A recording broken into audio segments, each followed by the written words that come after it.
Hello, hello, hello, ladies. So, welcome to day three, our last day. Um, and please don't forget if you are watching the replay, just put the little hashtag replay so I know that you watched.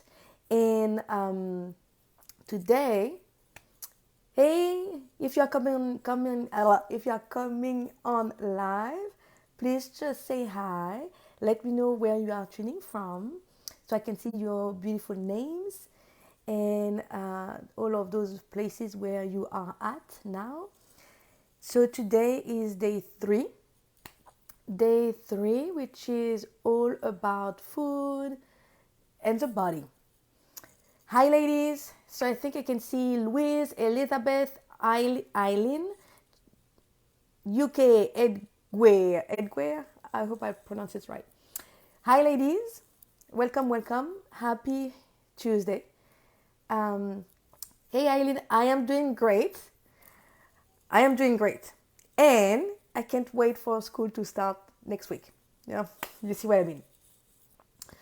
Scotland. Oh, that's a place I would love to go to. Caddy, UK. Hey, ladies. I loved, the show Outlander, and it's in Scotland. It's all beautiful. I loved it. Anyway, okay, ladies, today is day three, all about food to support our body, to support your fertility. Okay, let's just go right in. Well, and before we start, you remember, because again, if you are here, there probably are some keys for you to get from me today, and that's really again my intention. So bring in your head your intention for today, for today's training. And my intention is that there is something for you to get from me today that will help you move forward on your fertility journey. So let's just close our eyes for just a minute together, using our breath to really ground ourselves onto Mother Earth and really bring our mind present into our body, dropping into the body, so that we don't let too much room for ego and the logical mind to get us off course, and tapping into the wisdom of the body so you can really get exactly what it is that is the missing key for you. Just your body, okay? And actually, that's where I would like to start today. Before we talk about the food, I would love to, again, go back to the assumptions I function from, and which are also shift in perspective. So the first one I want to mention is, if your body is not getting pregnant, if it's been resisting it for some time now, there is a reason for that. It's not about blaming the body and going, oh my God, what's wrong? It's about being willing to put like a detective hat on, and also really be willing to listen to your body. What is it trying to say to you? And then if we try to bypass that and not listen to the body and just use outside medications and drugs to just force it to make more eggs, force it to do whatever, it's not really kind to you and your body, and it may create more problem, because as long as you don't take care of the root reasons or root cause of why it's not happening, forcing it may not be the right path, right? Okay. And that's why, we see so many women going through IVF and all of those things, and nothing happens because the core reason has not been corrected. Now, when we talk about the body, I want to make sure that we are all on the same page. Our bodies are really like miracles, okay? They are conscious, they are intelligent, they are here to help you, live, your best life here on earth. They are self-healing and self-regenerating. And what that means is a body that's really, when you look at today and all of those diseases, so many medical professionals, go into it's not possible to heal. I'm sorry, there is nothing we can do for you. The only thing we can do is give you drugs, prescription, so we can kind of, ease the symptoms. But there are so many things that, they believe we cannot heal from. And here I want to say that actually your body can heal from anything as long as as long as we can give it what it needs and kind of move ourselves out of the way. So, and that's important to really like understand, because then the next thing hey Jennifer, the next thing I'm going to say is a healthy body is a fertile body. So fertility and just overall health goes hand in hand, right? So instead of being like so focused into one system of the body, which is the reproductive system, why don't we just look at the whole organism, the whole body, and look at what may be off? Because if we help correct, if we support the body in the self-healing, then the reproductive system is going to work correctly. Okay, so that's one thing. And then the second part is the body is, bone and flesh and all of those, like things that we know of. But then we have to remember that it's not just that. And just that actually is already so complex, those hormones and those organs and all of it. So complex, it's such a complex, organism. But then on top of that, we have to add the energetic dimension of our body. Its vibrations, its frequencies. Different organs vibrate at different frequencies. It's a vibration that makes it appear solid. So there are so many complexity to our body. So let's not try to play, a scientist, but let's just give the body a chance to heal itself. Okay. So what can we do? Because that's really then the question becomes, what can I do that will support my body in its on its healing journey? What is in my power? In what capacity can I support my body to heal itself? So by providing what it needs, and by maybe helping it, supporting it in removing what is harmful, like we talked yesterday about toxins, and by not being in the way. Because how much of my own belief, how much of my own stories are in the way of my healing capacity, of my body's healing capacity? Do I truly believe that my body can heal? Or do I really give all my power to doctors and medications? So when we talk about things that the body needs and where we can support it, food will be, of course, a big one, right? That's what we're going to be talking about. And then, do I have a lifestyle that is supporting of my body? Sleep, like movement. So those will be more of the physical things. But now in the non-physical, do I actually bring in supportive energies like self-love and self-belief? Or on the other hand, am I kind of in the way with my lifestyle because, I like to drink, I like to get out, I like to go out a lot at night and then I don't have enough sleep. I don't eat, a proper diet. Actually, I eat junk food. And then in the non-physical, do I have a lot of limiting belief? Do I have a lot of stress? Do I have a lot of, my emotions are also, up and down and everywhere.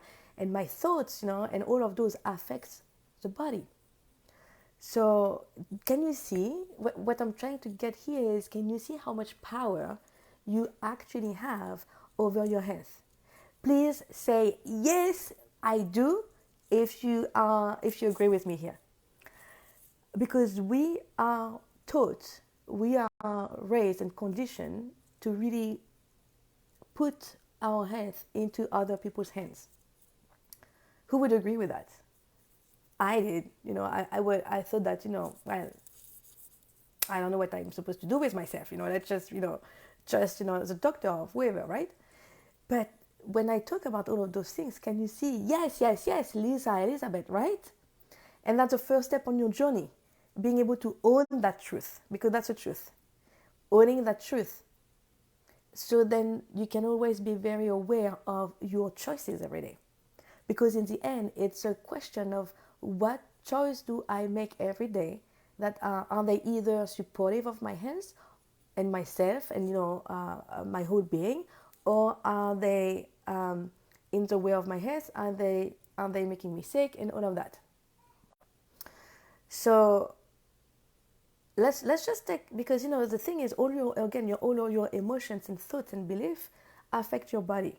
Mind over matter, we all heard about that and we know it's true.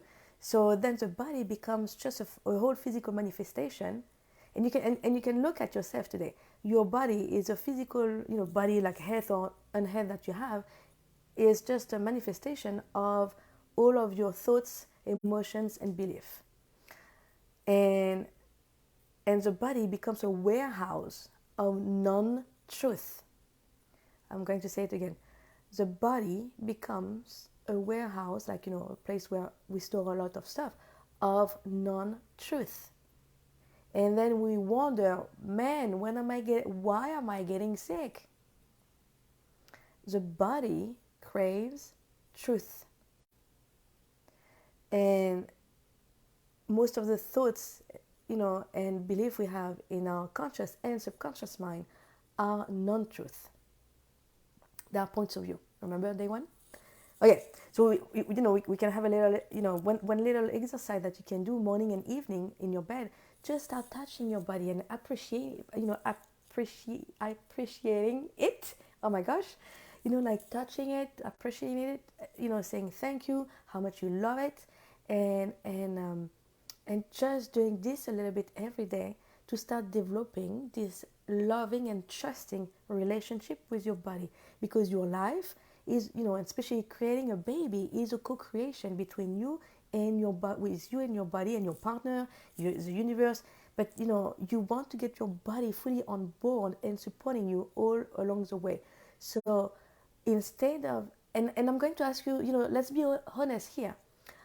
Do you believe that you have a loving relationship, a trusting relationship with your body right now? Let's say, on a scale from 0 to 10, 10 being, oh my gosh, I so love my body, I so appreciate my body, I so trust my body. And, of course, you want being like, not at all.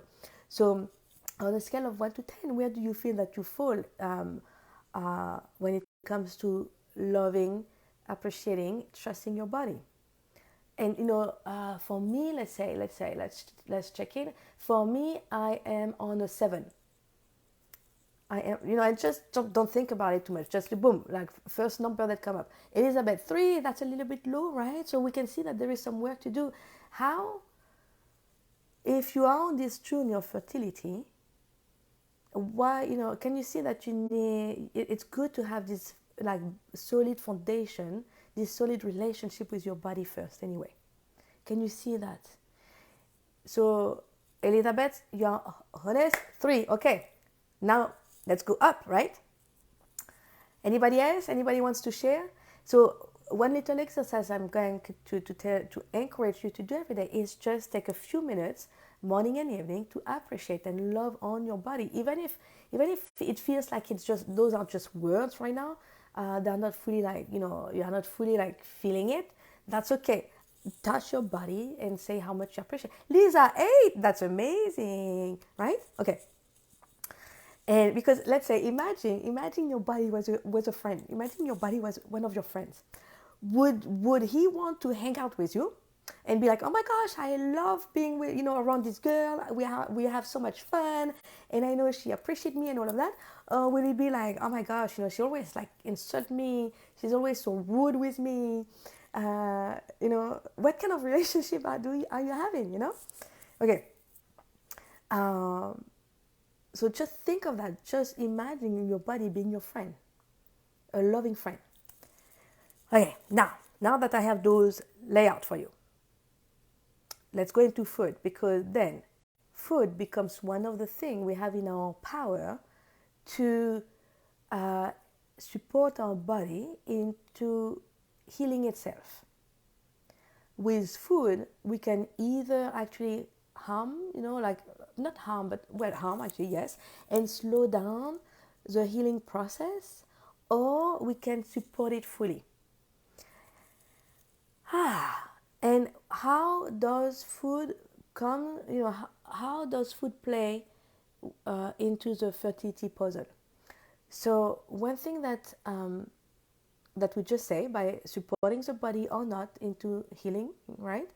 And another thing is um, that a lot of people experience today, and we don't really think about it because, well, gosh, we live in industrialized countries, where everything is so abundant. There are so many restaurants everywhere. There is so much food in the supermarket, and yet, guys, so many of us are deficient in crucial minerals and nutrients. It's kind of paradoxical, right? Paradoxical. I don't know. So much abundance of everything, like Chinese food, not Chinese food, Thai food, Indian food. What is your favorite food, by the way, guys? Let me know. What's your favorite? I love Chinese food. I love Indian food. What else? Give me some example, guys. Mexican food here a lot. French cuisine, of course, Italian, right? I don't know. It's just like we have, we can, whatever we feel like we want. Sushi, Japanese, whatever we feel like we desire, it's at our fingertip, right? We can just go out and order and get. And yet, so many of us are deficient. Guys, let me know, what is your favorite type of food? What is the one thing that you love? Like I say, I like Indian food. And when I go to an Indian restaurant, I love the chicken, not the tikka masala because it's a little bit too spicy for me, but like what's the name of it? I can't remember, but I can't remember, guys. But with the naan, and I love that. But anyway, so let me know, guys, if I'm interested. I'm sorry, I have the kids. Oui. Sorry, just one. Qu'est-ce qu'il y a? Qu'est-ce qu'il y a? Don't put me. Okay, go with Jane. No. See, go with Jane, please. Okay, I knew it would be difficult. I'm sorry. That's amazing how a 3-year-old can scream that loud. Anyway, okay, so let's go back. So why are we deficient? Because we eat so much. Well, because maybe you have absorption. You have a poor absorption. We say you are what you eat. Well, that sounds really exact. To be exact, you are what you absorb. Because if you eat a lot of beautiful food, but then you cannot digest it, you cannot absorb all the nutrients from it, then what's the point, right? So you may have, issue with absorption. The diet is not, maybe your diet is just not, you don't eat like nutrient dense food. Then with like the poor digestion, but that will go with the absorption. The soil are depleted today too, guys. So isn't it crazy? I heard that 1 cup of spinach today in 2021. No, the opposite. 1 cup of spinach in 1950 would be equivalent today, to have the equivalent in terms of nutrition from this 1 cup of spinach in the 50s. You would have to have, I don't know, like 20, or I don't remember even the number of cup of spinach in 2021. Crazy, right? So if we start to look at the first thing, absorption. So it's all about digestion. If you are not digesting your food properly, then you probably will end up with some deficiencies, right? And why do we have so many people today suffer with poor digestion? A lot of people, because of the stress we live in, the toxins, our gut lining, the food allergies and food sensitivities, the quality of our food, again, the processed food is so like detrimental to our gut and stuff. And maybe, poor microbiome too. I'm going to do a little training about microbiome, guys, because it's such an important subject. The gut lining is damaged. Maybe you have low stomach acid. Maybe you have low enzymes. So there could be so many things going wrong, okay? So many things. So one of the first things we need to do when we want to correct deficiencies is make sure that we work on our digestion. Okay, that's one thing. And then now, what I would like to talk about now, we talk about digestion and absorption and stuff. Okay, that could be one reason. Now, the big question, the $1 million question. Then, what is the right food for me? Because I know that's that's one thing that we all agree on that can really affect and help on the fertility journey, right? Food. Okay, so here is it can be so confusing because you hear one thing and then you hear the opposite, and then you hear this and you hear that. It becomes so confusing, and I agree with that. So the way I look at it again, because I like to have more like a bigger vision, right? So let's look at the basics first. And we can look at the basics when we look at the body. What would be a good food for our body? What characteristic, instead of saying like it's you have to eat this and that and this and that, let's ask this question: what characteristic would have a food that is good for us? That's a valid question, right?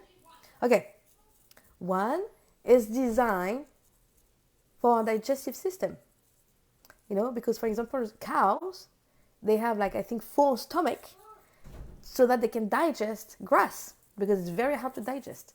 We don't have 4 stomach, so we probably are not meant to eat grass. Makes sense. If you see carnivore like lions and stuff, they have a very short digestive tract, but they have very big kidneys. We don't. So maybe we should not be eating too much meat, right? Okay, so food that's designed for that, or maybe let's say the opposite. Well, food's designed for us, for our digestive system. Okay, food that is high in nutrients, because we talk about deficiency. If we don't want to be deficient, let's make sure that we eat food that is full packed, of nutrients, minerals, and stuff. So a highly nutritious food, okay? Easily absorbed, because the more difficult it is to digest, the less use we can have of it, right? And when I say easy to digest, also mean that it doesn't leave too much waste in our bodies. Because when you think of, animal products tend to leave a lot of acidity in the body, which is not great. Starchy food like rice, potatoes and all those things tend to leave, like bread. I love bread, guys. I used to own a French bakery cafe. I love breads. But unfortunately, those type of food tends to leave too much mucus in the body. So if you have like ovaries covered with mucus, then of course it's not going to work really well, right? And then food that is good for our gut bacteria, because we need those little bugs, we need this microbiome. I'll talk about that another day.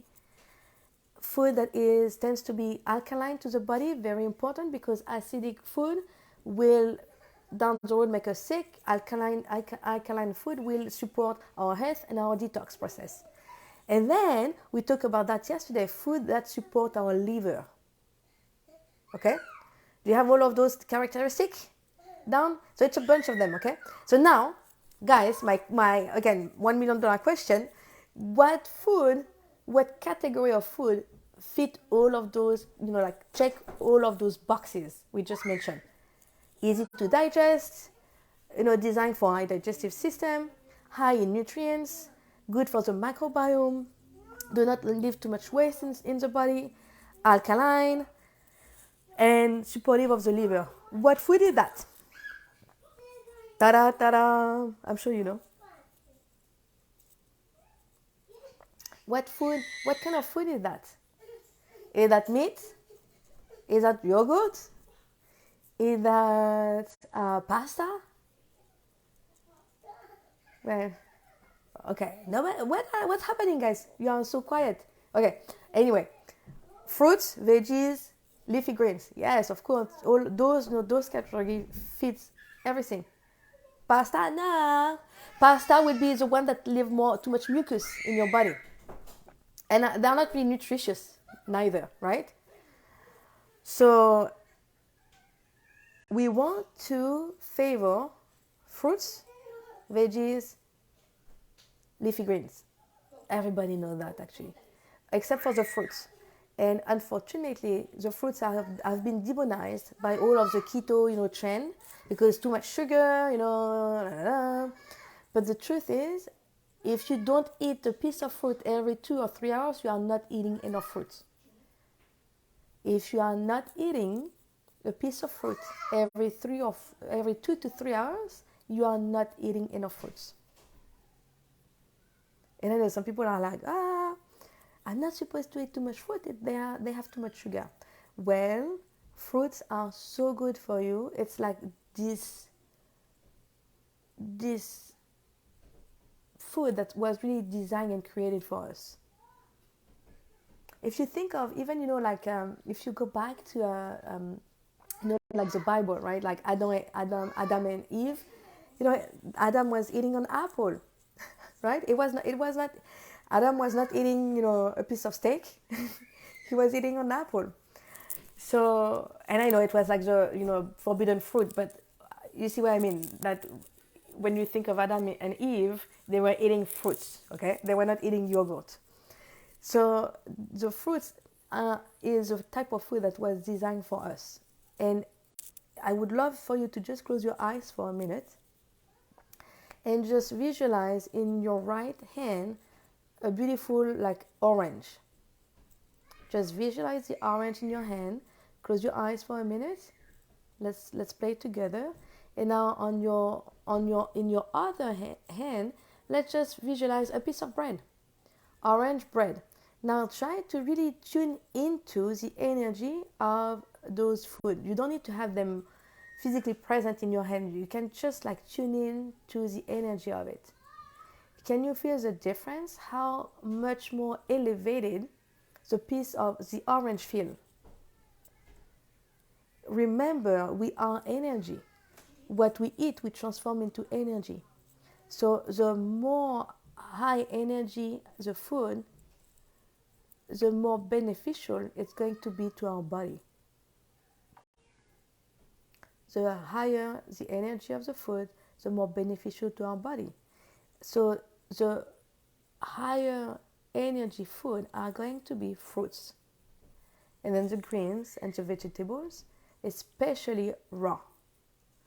And I know some people have issue with digestion, but for just realize that the more you eat closer to the way it is in nature, the more beneficial it's going to be for your body, and on a lot of different levels, energetically, in a way that it will re-promote, healthy gut bacteria. It will bring you more, it has the enzyme and all of those stuff.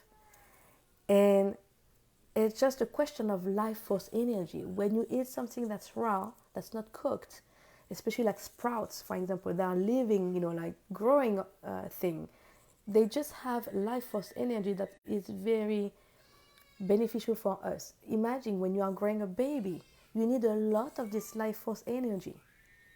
If you have issue with digestion, one thing you can do is start juicing. I love my juices, my green juice. It's one of my main thing, one of the things I do almost every day. Juicing is great because when you juice, you remove all the fiber that can be hard to digest if you have poor digestion, but you still get a lot of those wonderful, amazing nutrients.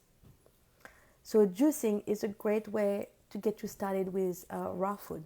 And then, another way to eat raw food would be salads, smoothies, soups. You can even do soups that you don't really cook. If you don't like cold stuff, just leave the veggies and stuff outside of the fridge so that it's not going to be cold. Or maybe you can just warm it up just a little bit if you want.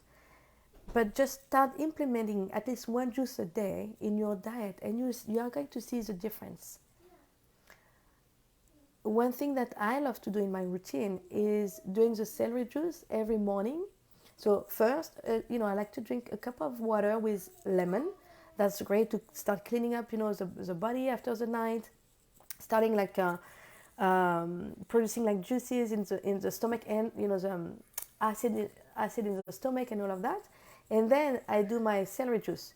Celery juice is great to heal the digestive system. It's great with, those low acid issues, the low stomach acid issues. So those are really great things that you can start implement right away. And then throughout the day, maybe for dinner, just have, a juice, a nice green juice.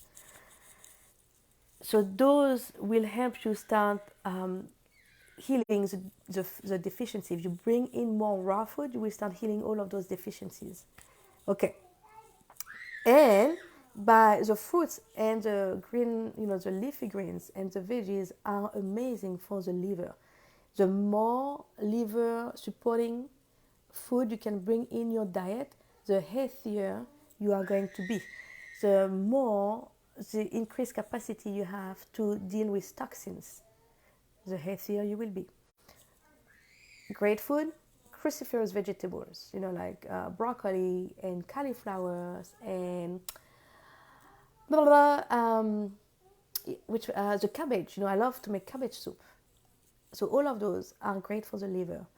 Anything that's bitter, arugula. I love arugula salads. Those are great for the liver. Fruits are great for the liver. The more we can eat those type of food, the healthier our liver is going to be. The more it's going to be able to deal with toxins and pathogen and help the body get rid of these. So making sure that we really support our liver through the food is one of the important steps you can start taking right away. Okay? Now, so those are, in general, lots of fruits. Those are great for the reproductive system. The reproductive system works on fructose, on fruits. So just eat lots of fruits, okay? And try, and you know what? Just check with your body, because I know you may have a lot of belief, like, oh my God, it's too sweet and, it's not good for me. So just check in with your body. You don't have to take everything I say for granted. Just check in with your body. Go to a store and just go around, the fruits, the vegetable, the produce section. Just go around, with the intention to really tune in your body on, all of your sensory on, your whole sensory system on, so you can perceive the energies and just let your body go ahead and pick what it needs. It's a fun exercise. Just try it, Just go over there, you go over the produce and the fruit, with your hands going like that, and just allow yourself to get all the sensation in your body and just to pick whatever it wants to pick, and just have fun with that, okay? Because when you are tuning in, your body knows what it needs.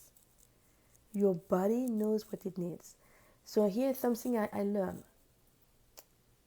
Your body knows what fruits it needs, what produce it needs. It knows already. However, if we've been eating a lot of like crappy food, like bread and pasta and junk food and all of that, our body tends to crave for the poison. So as long as you have all of those in your system, the body is going to keep craving those. It's poison, and it just craves the poison. Once you can remove those from your system, you can just trust your body for choosing what it really needs. Okay, now, talking about poison. So, okay, fruits, vegetables, leafy green, raw, great, cooked, great. Okay, whatever it is, for now it's great. Just adding more, especially for the fruits, into your diet. Juice, a great way to get more raw food, to get more nutrients into your diet, an easy way. And then, what else? Because I know some people are going to be, that's not enough, right? So meat. I still eat meat because I enjoy, but I don't eat too much meat. And when I eat meat, it's organic, grass-fed. So in general, and now let me back up for 1 second. I'm giving you like general guidelines, and then it's individual, because we are different people, different body, different needs. For example, I say, general guidelines, not much meat, even no meat at all, because if you are struggling with fertility, there is some health stuff going on. So actually getting off meat for like a few months could be a really good idea. However, with one client, one time I was getting, that she actually needed, she's been vegetarian for years, and I was getting that for her, she needed to include a little bit of red meat in her diet. So it's not a one size fits all, but we have general guidelines. So all of the animal products, dairy out. I'm going to talk about dairy after, but meat. Okay, so let's say meat. It's okay, but just not to do it too much. Why? Because it's very acidic to the body. Again, we are not like lion with big kidneys to process all of this acid in our urine. So we are not meant to do a lot of meat. And then animal products tend to be high in fats, which is very hard on our liver. Remember yesterday we were talking about the liver. Lots of meat is very hard for the liver. Then you start, getting, your liver may become sluggish if you do too much meat. So all of those diets today that are high in fats, high in protein, like the keto diet, over time is actually damaging to the body, because it's not good for our liver. So I know a lot of people go on the keto diet thinking, oh, I'm going to lose weight before getting pregnant, but keto diet is not the best diet for you. No, okay? Keto take out the fruits that we really need, especially the reproductive system, and bring in too much protein. So meat, okay, just be very mindful, not too much, because we don't want to stress the liver, and very high quality, because if you do go with conventional meat, then you have the issue with antibiotics and growth hormone and all of that. That's going to be very disrupting. Okay. You can do fish. Fish, as long as it's not farm raised, and as long as if you do wild fish, not going for the big fishes, like, the tuna, salmon, not too much salmon because of the mercury issue. Too big, the bigger the fish, the more concentration of mercury, and you will be, ingesting that. That's not really great, because we are trying to clear toxins out. We don't want to be bringing more toxins in. Okay, fish, meat, and then what? Okay, here's one other thing I want to say, guys. Because it's not about having a very restrictive diet and stuff, okay? It's really more a lifestyle than a diet. But here's something to understand, which is we want to have like an 80-20 kind of rule, right? Where 80% of the time we are eating the right things. And then if 20% of the time we are not eating the right thing, that's okay, because with our 80% we are good. And one thing I'm going to bring on here that is very important, the energy you are in when you eat is as important, even more, than what you are actually eating. So if you are eating a donut and you know that it was not necessarily it's not really the food that you are supposed to be eating, between the fat and the mucus forming, like wheat and stuff. But whatever, you want in your donuts this day, you get your donuts. The main thing is to be able to eat it without stress and without guilt, and in a self-loving energy. When we eat, as much as possible, we want to be not stressed, because then digestion is off, and sitting, not stressed, and in a self-loving energy. You will assimilate the food, and the food won't be would not be harmful if you are in this self-loving state. Energy trumps everything almost. Energy is comes first, because we are energy beings. Everything is energy, even the food. So if you go to eat your donuts, okay, sure, fine. Just make sure that you enjoy it. You are making it like like a satisfactory process, not like a guilt thing. And you can even bless your food. You know, the act of blessing your food can change the chemistry, you know, can change the food that you are eating. So if you know that you are having something that you are not really supposed to be having, why don't you just, thank the universe for this, beautiful donut that you are going to have and how much you are going to enjoy it, guilt free. Okay, that was just a little, like, side notes. Um, so that's your base. Okay, and then um, there are some food that will impair your ability to heal. So there are some food that are amazing, fruits, vegetables, leafy green, and then there are some food that are actually going to impair. Now, I know if I say go vegan, some people may be like, oh, but where am I going to get my protein? So there is a lot of, it's interesting, in food there are so many big myths out there, and I suspect that they were created from, the food industry. Because we have to remember, guys, there is so much like false information out there that we're just, that just, that was just started by, food lobbyists, and and like research and study, but that were financed by those big food company. So we have to always be, we don't want to take things for, information for granted, like because the doctor say that, or because, these other professional over there say that, because the media say that. We don't want to buy into everything, because the source of the information may be a little bit tainted. So what we want to be doing instead is really check with ourselves. You can start developing a relationship and communication with your body, so your body can let you know what it really requires and needs. The more you can start developing this relationship, this intuition, the easier it's going to be to heal, be on your journey, be successful in your journey, and the more you will be able to really know what is right for you.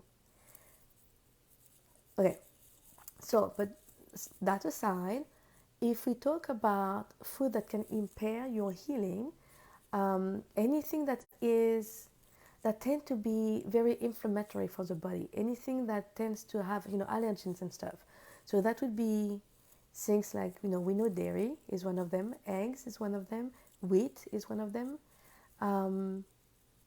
What else? So that's, the food that tends to be irritating for our digestive system. And then we have food that are too high in fat, like, again, pork will be one of them. Animal products in general, we don't want to overdo animal product because too high in fat, which is bad for the liver. So pork, I love bacon, guys, but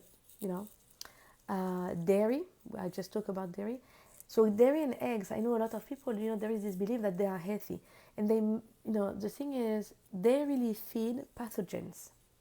And if you are someone with issue with endometriosis, PCOS, fibroid, and stuff like that, you don't want to be eating any food that can feed pathogens. So that would be dairy, eggs, sugar, processed sugar, not sugar from the fruits, okay? Processed sugar. You want to take those out. You don't want to feed those pathogens. Eggs, dairy, if you do conventional dairy, it's full of antibiotics and growth hormone and all of that too. And dairy, it's really like fat and sugar together, so it's really not great for our system. Then anything that is GMOs, like beets and corn, you can maybe find some organic beets that are still okay, but corn, almost all of it is GMO today. Canola oil, same thing, almost all GMO today. And just so inflammatory for the body too. We want to think of that. Is the food I eat going to hurt my body in any way? Yes, okay, I put it aside. And then, gluten is a big one. In general, it's hard to digest. It's just hard to digest. It creates a lot of inflammation in the body. So if you are very healthy and everything, sure, have your bread, once, twice or three times a week. But if you're in that space where you are struggling with fertility, it just means again that the health is not fully there. So why not try for 3 months to really remove all of the questionable food, and maybe add them later on when you have after you have your baby or whatever, right? But just remove it for like 3 months and see how you feel in your body. Checking always with your body, how am I feeling today? Am I feeling better now that I don't eat milk anymore? Am I feeling better now that I don't drink coffee? Coffee is another one that we want to remove from our diet if you are trying to get pregnant, because the coffee can be hard on our adrenals and stuff, and adrenal fatigue can be a real cause of fertility issues. So in the end, it's all about bringing in more of the food that fully support the body because they are very nutritious, because they are great for our liver, they support our liver, they help us cleanse, our inside. When you eat a piece of fruit, apple, berries, I don't know, any type of fruit really, pineapple, melon, watermelon, those are, full of very, very beneficial nutrients, phytochemical, um, vitamins and minerals, and then they also have a lot of other um, properties, like antimicrobial, anti shit, I forgot the word. Anyway, it's almost like with one piece of fruit you can do so much goodness for your body, and they also help us cleanse, the inside. They help cleanse the liver. So sometimes you see people that say, "Oh, when I eat fruit, I don't feel good. My I feel so bloated. I don't feel good when I eat fruits." But here's the thing: it's not the fruit, the piece of fruit that makes you feel bad. It's just because the other stuff that you've been eating, and the fruit is here trying to scrub, the digestive system, and of course, it's not going to feel great. And as a rule too, we want to eat the fruits away from other food. So, because that could be one reason too why you feel bloated. Because if you eat a regular dinner, I don't know, a piece of, a steak and pasta, and then you eat your fruit, the steak and pasta take a lot of time to digest. The fruit goes really quick, but then, it will sit with your pasta and your steak. So you want to make sure that you eat your piece of fruit outside of your regular meal. Okay. So, any questions? I know that was still a lot of information, but it's in a nutshell, okay? There is just a lot to cover, but I wanted to make sure that you had, like, the basics, right? What can I eat to support my health? What should I remove that is actually impairing my ability to heal? Now, using the 80-20 rule, because it's not about going like completely, like, oh, I'm not doing any of the things that I love but I know are bad, and then I only eat fruits and veggies, okay? You may not be able to last too long like that. So it's more, having like an 80-20 rule, making sure that I bring like healing ingredients, like the celery juice, like the lemon water, like a green juice, healing things, and then, bring a lot more nutrients, so that then I also have less craving. The more nutrients I absorb, the less craving I have. The less I have a need for all of the other stuff. So the idea is 80-20, being in self-loving space when you do your 20, and flooding the body with good nutrients, so that little by little the craving can start going away. And they may not go away completely, I have a very sweet tooth too, so I still do, my bread here, I still do my piece of chocolate, but by adding more of the other things, my taste, change a little bit. I used to be someone, I was raised on potato, like a, potato cut like in thinly sliced, and then like fried. It would be like almost French fries, except that they are like in slices. And meat, and red meat, steak. That's what I was eating every day. when I was young, because I don't come from a family where my parents eat a lot of fruits, and where we always had fruits, but not much vegetable. I didn't like tomato. I didn't eat any veggies really until I don't know, until I was like in my 30s. I know, how crazy is that, right? I loved the pastas, the rice.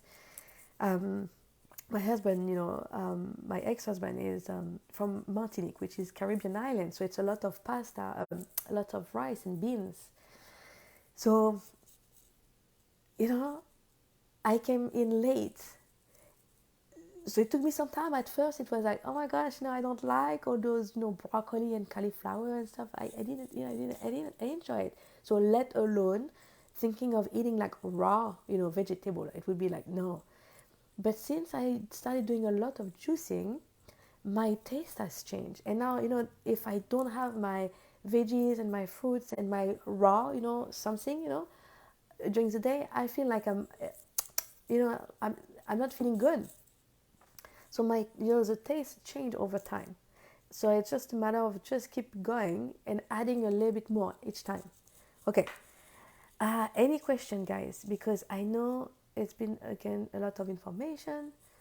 Um, I think that's all I had for today. And and the main thing is really just being conscious and aware when we eat. Being conscious and aware when we have a craving, and not go on autopilot and just like, and also preparing ahead. Now, the beauty with the fruits is you don't have to prepare anything. You just have to make sure that you have them at home. You don't have to cook or anything with that. If you are hungry, just grab a banana, just grab, some berries. Oh, and I forgot to mention, I know some of you may be wondering, nuts and seeds are fine. Nuts and seeds are great. The only thing is not to overdo it, because it's still fat. Even if it's like labeled healthy fat, like the coconut oil, um, avocado, nuts, seeds, they are labeled healthy fats. Yes, because again they have a lot of nutritious characteristic, so they are great. And because they are still fats, we don't want to overdo it for our liver, because when we go vegan or vegetarian even, there is a tendency then to go crazy on nuts, nut butter and nuts and this and that nuts, but then again, it's too much fat for the liver. Okay, so just a thing to remember. So anyway, guys, that's all for today. Now, one thing I would like to share with you is an invitation. If you feel like you need help, if you feel like, if you resonated with everything I was sharing, I would love to invite you to join Secret Home, which is my 3 months group program. And it's really about addressing all of the root cause that are creating your issues today. So addressing the root cause in the body and in the non-physical, going into cleansing the body, nourishing the body properly, but also clearing and healing anything that is energetic, like limiting belief, your thoughts, um, rewiring the brain so you are not affected by stress anymore. Like looking at the emotions and doing this deeper work that is a really key component to your journey. And it's something I'm very proud of, because it's very unique, bring all of those together in just one program. And it's 12 group calls, so there is this community too, where you can always lean back. It's 12 group calls, and then 4 one-on-one sessions where we can really go deeper into your own healing, what you really need for yourself. What kind of plan we can really customize for you, and then also teaching you some tools that you can have for the rest of your life, because it's about really being empowered, so you can do everything yourself. You can do for yourself, you can do for your loved one, you can be this woman for your whole family. So it's also giving you those tools so you can start shifting completely and transform, so you can become the match, the energetic match for your baby. Remember what I was saying at the beginning? It's all about being the energetic match for your little baby. Just imagine once you can reach this, this the same level when you can become a match, then the baby can just come in. So just picture yourself with this baby that you met a few days ago during the meditation. I don't know if you were able to talk to the baby, but see what it was saying. How can you just, what can you be or do that will help you bring this baby into your reality? And that's really my invitation for you to do that in a group, with my help, with my support, because that's my life mission. I'm here to support women who are here to bring in those beautiful, magical starseed babies. So anyway, guys, that's it for today. If you have any questions, please go in ask in the group. If you would like to chat and just to see where you are at, if you wonder is this program for you, if you would like to do it but then you have questions, or maybe financially, just reach out. We will find a way to make it work for you, because again, I don't want someone to not be able to jump on it if they know it's for them, if it's just like a financial thing. And money is also a reflection of your inner state. Money is just like, it's just a symptom. It's like infertility is a symptom, such as money problem is just a symptom. Anyway, I can hear my kids over there. Guys, have a wonderful Tuesday, and just let me know if you want to chat or if you have questions in the group. Bye guys.